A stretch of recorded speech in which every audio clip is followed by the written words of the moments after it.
recording in progress. My question is do we pick up where we left off, where the fire alarm was blaring in the middle of filming, or do we start the hell over? I no longer remember what we were talking about, like in the middle of Okay. the fire alarm going off. But at the same time, I think it's too funny not to include.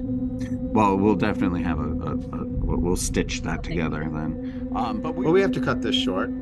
We're Why? gonna have to reschedule because that's a fire alarm going off in my building right now. Ah! All All right. right. Bye. We'll pick it up at Bye. some point. Good I don't luck. know. Maybe tomorrow.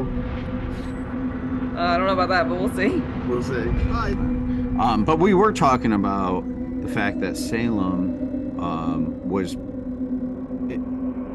definitely not the right one to leave for last, because it's not the most No. haunted city in America. It is the most Halloween city in America, and its entire tourist base is based in the tragedy and death of a bunch of young people Yeah. and older midwives or midlife wives who were caught up in the paranoia and hysteria of frankly girls who were playing around with seances. Yes. So this was rather anticlimactic, is really what we're getting at with this. Like, Yes, yes. This yeah. is this is so anticlimactic. It's like anti or auntie and uncle climatic over here. I was just Uh, like, and I was so sure of myself when we planned this out that Salem was have to be the top place to go because they're witches and everything abound. And of course, when you go look at the witches of Salem now, it is sparkle fairy versions of these things. I bet you even the Rhode Island Society of Witchcraft, Mayhem, and Hysteria or whatever would like turn them down, be like, no, we're not doing this. But yeah. Anyhow, I mean, there are Salem ghost tours. There's some haunted places because I mean, it is New England. Ghost tours. Of course, there's a ghost tour. It probably and the ghosts probably have no correlation to the witchcraft. But like, like, how are you gonna have a town dedicated to Halloween, even if there are no ghosts, and not have a ghost tour? And I'm not saying that there are no ghosts. I'm just saying, Right. Well, hocus pocus, it's all a lot of focus over here. Um, yes, and even that, the movie Hocus Pocus, which, purportedly is, it's a story of the Sanderson sisters, and of course it's a fictionalized thing, but it's supposed to take place in Salem, Massachusetts, where everybody's a witch, and Hocus Pocus 2, where real life witches, are even modernized. Um, None of that happens in Salem in the real world. Yeah, I saw ghost tours. They have a vampire tour, of course, as well in naturally. Salem. I personally have been to Salem twice, I think. Two or three times, anyways. Because I used to go when we would bring the I guess it was seventh or eighth grade, I don't know which, up to that area, the Boston area, for Ridgefield Academy. And so you go to Boston and you go to the public house and you're like, oh, you know, then you go to Lancaster and the shot heard around the world. And then you went to the House of Seven Gables, which happens to be in Salem. And then you went to the Witchcraft Museum, which is a weird place. I'm not saying it's haunted. Yeah. I'm just saying it's weird. It's Okay.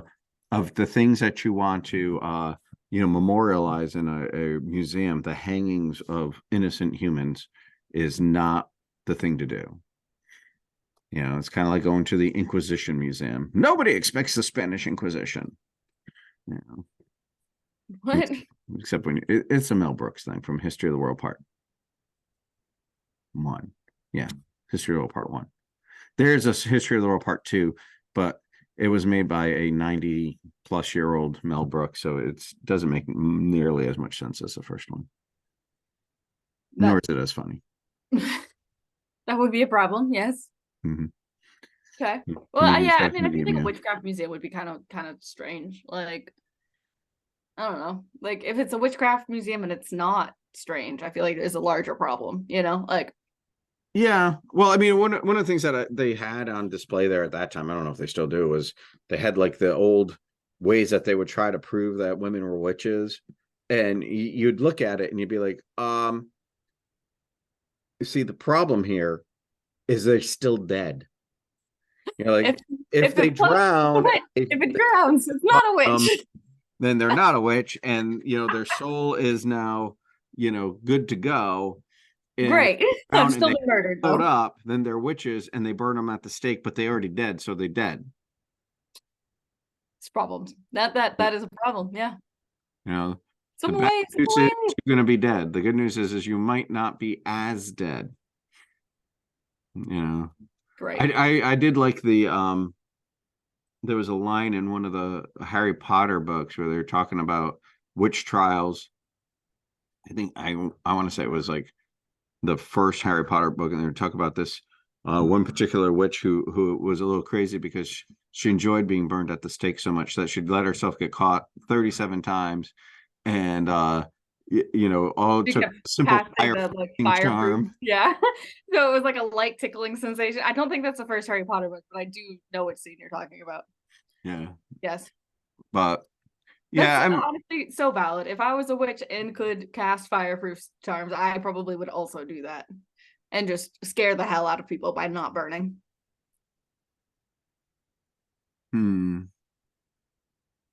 Yeah, it says that really the thing that really started it with Abigail Williams is that they were experimenting with a fortune telling technique, particularly Venus glass, where you drop egg whites into a glass of water and interpret the shapes or symbols therein, which sounds to me like, you've got a grim. Read the tea leaves, Harry. That one character had like 2 lines, and one of those lines was the most serious in the whole film. So, yeah, I don't know. I mean, there's some other things about Salem that's kind of cool. It is a good looking area. I mean, it looks like it's aesthetically pleasing. Yes. And obviously, like I said, they have ghost tours. They have the Wax Museum of Witches and Seafarers. They have a forest lore tour, which I think that would be kind of interesting. It's kind of cool, yeah. And then they do actually have groups of actual witches who will meet there and do their little seances or whatever. And I will also say, I mean, if you just go on the Salem Facebook page, I mean, all it is pictures of droogs and weirdos coming into town for the last like 3 weeks to celebrate Halloween in Salem, and they say that they all did it.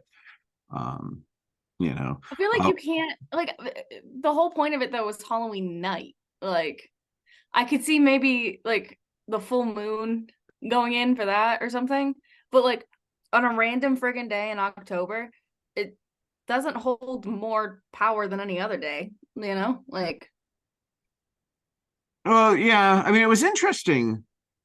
So today, and I'm going to tie this to Christianity for a minute. It was interesting is today we had this nun come in and talk to us about Philippine Duchenne, who's one of the patrons of the Society of the Sacred Heart, which is what this school is tied to.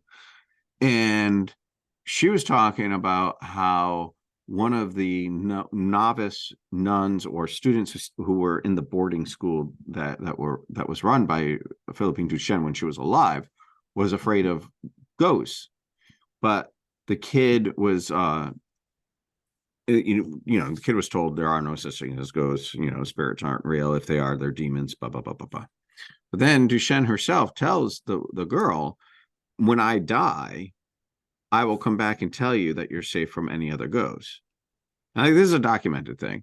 And so supposedly when she died, she in fact appeared to this kid. And so this nun is then talking about like, well, it's kind of interesting in Celtic Christianity, in Celtic spiritual beliefs, they believe in places where the lines between the spirit world and the living world are thinner. Right. There's also certain dates where it's thinner too, which is why I'm saying, right. if you go to Salem for Halloween and you are a witch, or you think you're a witch or whatever, I don't really care. And you just pick a random day in October, it's not going to hold more power than any other day of the year, because it's not one of the, agreed upon days. Agreed upon might be the wrong word, but like you know what I mean? Mm-hmm. Yeah, no, I understand. So that's what I'm saying. Like, I don't know. I just think that's like I see the appeal of going to Salem in October just to go and see it, but like, unless it's actually the 31st, or like, I don't know. I just it's a little silly. Yeah, yeah, I definitely agree. I mean, it is interesting. Like I said, I mean, so I mean, they also have there the Witchery, which is a broom making, bookbinding tarot shop. They have the Gallows Hills Museum, which is all about witchcraft. They have COVID guidelines in place. So the Halloween Museum, which literally looks like it has a pumpkin from Halloween Town in the middle of it. Yeah, I mean, the Salem Museum of Torture, that sounds like fun. That sounds like a thing you should do. Sounds like a lovely place to visit. The Wax Museum, and No. then the Witch House, which is supposedly one of the houses that's attached to the witch trials time. So it goes back to 1691 or so. But I'm looking at a picture of the house, and I'm going to X to doubt that. If it does, they expanded massively, because this thing has to be at least 4,000 square feet, and it's got like kind of interesting. It looks like the House of the Seven Gables. Really, is what it looks like. Interesting. And, yeah. Yeah, I mean, this is gonna come off as I'm like ragging on Salem a little bit here, but like, so I did a bunch of research on ghost stories, right? Because I figured, there must be something, and everything I found was tied to these tunnels that supposedly run under the town. And Mhm. then I did a little bit more research on the tunnels because I thought that was super interesting. Come to find out, the tunnels don't exist. Right. And like there are tunnels under Salem in Oregon, Yes. but not in Salem, Massachusetts. Like the most thing that there is like a singular tunnel going between two specific buildings, and it's like the courthouse and like the what's the other government building? Shit. Another government building. And all of these ghost stories about like people being like kidnapped and smuggled to the coast for like pirates and all this stuff, like it couldn't have happened, like, unless the entire tunnel system has in fact collapsed or been buried, like, because they have not found any tunnels. Like at most there are some secret rooms, and like there are so many stories on the internet that's like these tunnels were part of the Underground Railroad. It's how they smuggled goods. Like they were like opioid smugglers. There was like people smuggling to avoid taxes, and then there were pirates and other ships who would kidnap men from the bars, like get them drunk, and then take them through the tunnels to like indoctor them into their crew and like all this stuff. And it's like, but none of this, and like there's all these ghost stories supposedly tied to like specifically these men that got kidnapped and everything. And it's like it didn't happen because there are no tunnels. So half of their ghost stories are automatically just dead in the water, Bumped. because the event couldn't have happened in the first damn place. Well, so that kind of made me mad when I was researching, because like I could not find, because I mean the only thing I could find was this one tree that apparently has been struck by lightning more times than like statistically probable, which I mean is interesting, but like at the same time it's kind of like, well, there could be other reasons why this tree has been struck by lightning. Like it doesn't automatically, like, to me that doesn't automatically mean that the tree is in fact haunted, or that there is some form of like supernatural something going on. It could just be like the only tree in a field, like the tree is going to be struck more than the surrounding field because of its height. Like, so Yeah, I mean, even just looking for ghost stories, in the sense of, I mean, there's a store called the Fireside Ghost Stories, which is an attraction. And of course, if you go to the, Ghost City tours, which I'm guessing, like the more we've been doing this, I have run across ghost city tours in every one of these cities. Oh yeah, they got to be like a franchise. Yeah, Like, so that's what I was thinking. I'm like, are they the Taco Bell of ghost tours? that's kind of Yeah. what it sounds like. I'm not gonna lie. You know, and they do the ghost tours, and of course have a listing of quote unquote the most haunted places in Salem, but they are just the normal, like Burying Point Cemetery. Now, it's a cemetery in New England. It's haunted. There's nothing, and I don't want to sound like it's that, you know, that cut and dry, but it really kind of is that cut and dry. Right. I mean, there's a haunted cemetery not more than a mile from, or I guess it's about a half mile from your grandfather's farm in Connecticut. We've both been there. We've had some weird shit happen there. Excuse my Yes. French. Up to and including feathers being stuck in the ground. Yes. There's something called the Witch House, which is maybe the most famous haunted house in Salem. Well, yeah, the only building remaining that has a connection to the witch trials. And again, yeah, I mean, it looks like the House of the Seven Gables mixed with the Conjuring house. It's like clapboard siding and everything. And on their ghost tour, they make a stop outside of it. Maybe something will happen. Maybe. Proctor's Ledge. After many years of debate, historians now mostly agree that Proctor's Ledge was the site of the hangings. Okay, if you hang 100+ people, in an area, bound to be some. But they didn't hang 100+ people. There's only 19 people who they actually hung. Or, well, they can't even agree on that number. Sometimes it's 12, sometimes it's 19, sometimes it's 25.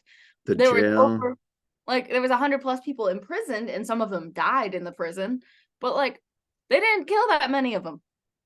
I mean, 19 is still a very large number, but like,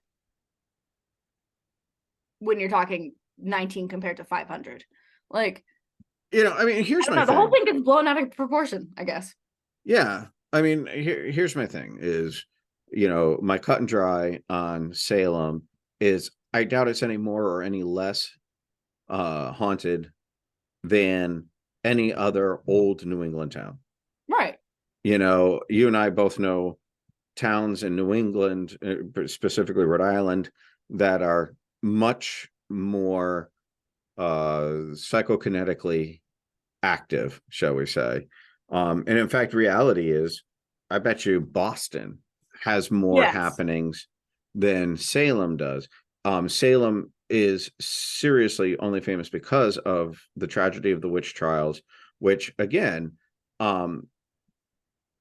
maybe one of the people accused was an actual witch, and right. Even that, it was probably more she was a tribal healer or a tribal visionist from her own Caribbean tribes. She may have been Taino or something along those lines, but I mean, I doubt she was any more a quote unquote witch than a shaman is a witch.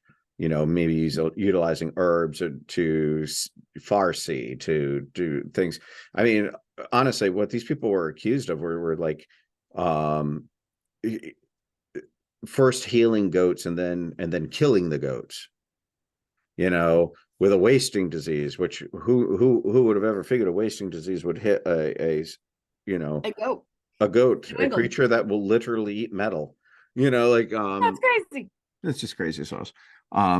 So yeah, I have to say, in the retrospect, when we were coming up with this, and I was so excited about Salem, this is my bad. I should never have even picked Salem.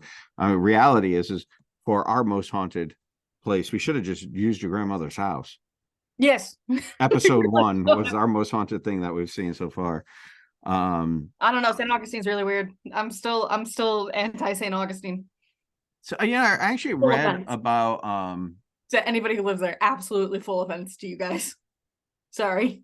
I read about a theory of slumbering things under earth, whether you want to call it demonic or dragons or whatever, because of course Merlin, one of the big stories surrounding Merlin and Avalon Hill is that one of the issues where there were two dragons, I want to say it was a white dragon and a red dragon, sleeping under the hill, and Merlin woke them, and that ended the problems with the ground, probably presented a whole bunch of other I say that sounds like problems. it just made a lot more problems. I'm not gonna lie to you.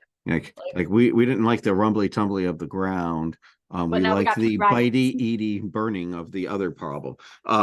Yeah, I firmly say in our little Halloween specials that we should have actually ended with New Orleans, because New Orleans is in fact the most haunted place. I mean, it's like, vampires, zombies, ghosts, and werewolves, oh my, kind of a place.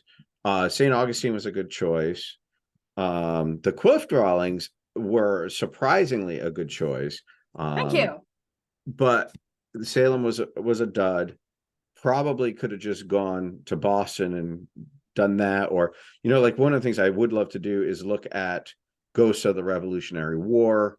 Because as you've experienced, we went to when we lived in Maryland, of course, you had the double feature. You had the Revolutionary War, but you also had the Civil War. Yeah.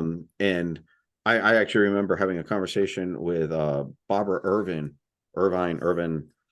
I think is how it's actually pronounced. I just called her Barbara, so I never really thought about her last name that much. But we were having a conversation about Antietam, and she just flat out said in the middle of the conversation, and she had no idea about my feelings on any of this kind of a subject either. She's like, well, that place is just haunted, man. I've seen a ton of ghosts there. And it's like, yes, you are correct. You're not wrong. Even what is that little mountain where you used to work? Sugarloaf? Yeah, that place is Yeah. highly weirded. I didn't like.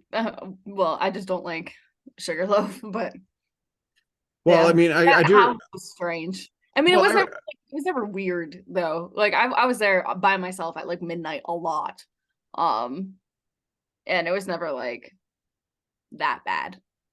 well, I the other one that I really would love to do, and I think this is going to be an on the ground thing. One of the times that I come up and we go to Connecticut is I'm trying to find out from David. He's racking his memory, and I'm racking my memory, exactly where the cemetery was near the University of Rhode Island, that we explored. Through the damn brambles again. Well, no. This was a fairly well maintained one. The issue was one night when David and I were actively doing this kind of stuff. And we were going from cemetery to cemetery, and I mean, we were always going, well after dark, 9, 10, even up to the witching hour itself. So there was this little one that was right near the university that had some pretty dubious feelings, but there was a bigger one. It's not Exeter. I can picture it in my mind. I just can't remember exactly how to get there at the moment. But it had a big old obelisk, and it was like one of those ones that dated back to the late 1700s. The person was dead that was at the obelisk, but that obelisk like gave off a major creep vibe. Like there was I remember David and I both expressing a like a picture of red in your brain. Like your mind's eye. Yeah. And I like that was one of the ones we left post haste. I mean, not quite as bad as when David walked into your grandmother's house and said, nope, I'm gonna go sleep out on the porch, to which we I still almost wouldn't froze have to slept on death. the damn porch. Like you'd have been better off sleeping in the driveway. I'm not gonna lie. Like, But I mean, those kinds of moments in our lives were really fun. I actually that's something that I definitely want to do more of, is when we go places, is film some of it for the podcast, because there's so much more that we could be doing and showing and talking about. Speaking of which, we need to choose. Oh no, we don't need to choose. It has been chosen for us. Where our next stop is Georgia. Is that correct? yeah, I need to text my friend and see when she's available. Because I didn't know when we were gonna do this, and then I didn't know when we were gonna film the next one, and But she's done a lot of research and she's like ready. Well, I was listening to Lynn Smith and the Bigfoot Project, and there's a ton of stories out of Georgia that aren't on the BFRO Well, website. she had mentioned that there was a crap ton of Bigfoot stuff and you were going to be happy Yeah. about it. I figured in that one, honestly, I would just probably sit there and listen to you guys talk about it, because between the two of you, I think you'll take up the whole the whole thing. Well, we know that I've never been at a moment in my life where I didn't like to hear the sound of my own voice. That's not true. You don't like it when it's recorded. Oh, Also speaking true. of, I need to take a quick video for a reel today. You just need to wave at the screen for me, okay? Okay. When? Now. Now? Hello. Okay. Thank you. I look like a ridiculous human being. You look like you're like doped up on coffee, actually. Actually, I just cup. sat through a school finance meeting. Revenge. And I will say, yes, I've had enough coffee that I think I've replaced 90% of my bloodstream with caffeine. Great. I didn't get to my first damn cup of coffee until 12:30 today, because I had a meeting at 10, but before my meeting at 10, I had my practice director call me, and so she talked from 9 to 10. Then I was like, look, I gotta get to this meeting, and so I went to the meeting, and then she called me right afterwards too. And I didn't get off the phone till 12:15. I was like, I haven't had breakfast, I haven't had coffee. I'm like, by the end of it, I was like, look, I'm about to get very grumpy if I don't eat food in the next like 30 seconds. There's gonna be problems in life, and it's unavoidable. Now she's been sending me memes about how I don't like mornings for the last like 4 hours.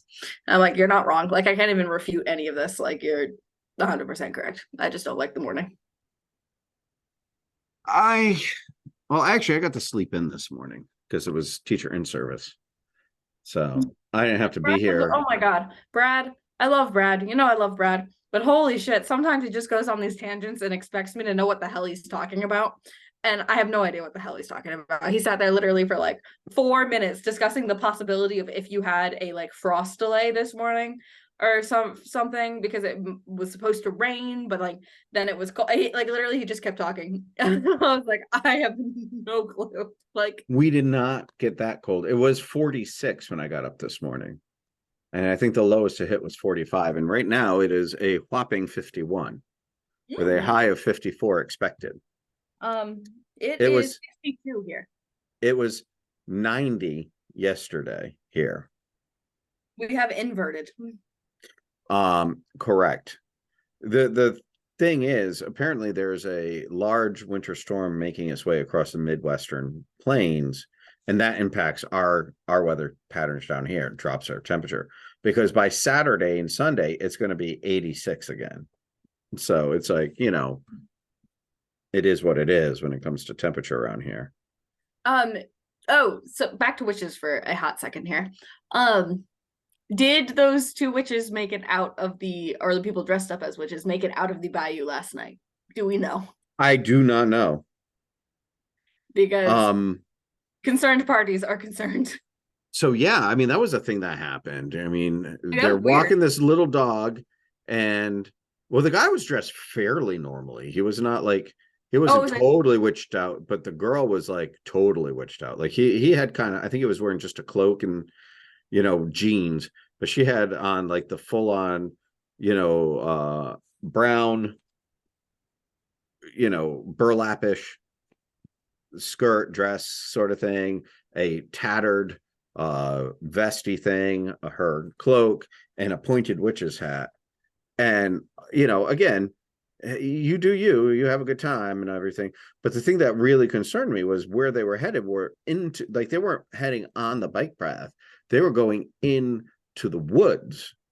And by the way, into the same area of the woods that I had just had that thing ghost in front of me that freaked Bella out. The dog. Bella's a dog. Bella's a dog. Not Bella, the girl from Twilight, y'all. But no, and it was dark by that point too, or just about dark. Oh no, it was dark. I had my headlamp on. Yeah. And you know, my concern is if the thing that I saw was a coyote, which is what I suspect, it was either a coyote or a very, very large bobcat. It certainly wasn't a deer because it didn't make any noise. It didn't make any noise when it got into the woods. And it certainly wasn't a hog for the same reason. Hogs make a ton of noise. So I was like, okay, humans who are going into the woods without a light, good luck. You know, Not advisable, but that's no, okay. not advisable. All right. Well, I think we have run almost out of time. And we are going to be doing Georgia, which means I get to bring back my favorite subject. Which by the way, there's also a fair amount of like dogman reports out of Georgia and frankly a lot of states. And one of the things that I think we need to dispel is the idea that there are a crap ton of werewolves running around the United States. I would assume that people who are seeing quote unquote the dogman are actually seeing some sort of Sasquatch type creature. And What if I wanted to be a werewolf? well, maybe. I don't know. But I mean, my thing is on that subject, and I get a lot of ridicule from people saying, well, there can't be that many Sasquatch living in the United States. And the answer is, I don't know. I wonder how much of it is mistaken identity. I think if you see something standing up on two legs and it has a snout, it's a lot more likely a bear than it is a Bigfoot. Right. And it's certainly far more likely it's a bear than it is a dogman. That's my feeling, with very few exceptions. But we shall see. But yeah, I should have some Bigfoot Project audio for us to listen to a story. There's one that's like you listen to it and you're like, I'll take things that didn't happen for 1,000 Alex. And then there's a couple that you're like, well, sounds good. Good. But yeah, we shall see. All right. Sounds like a plan, Stan. All right.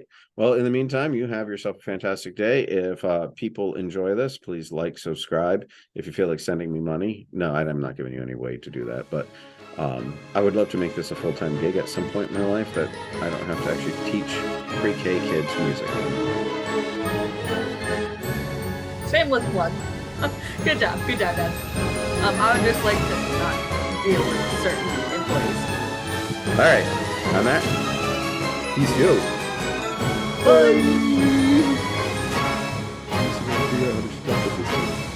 Moose. Llama.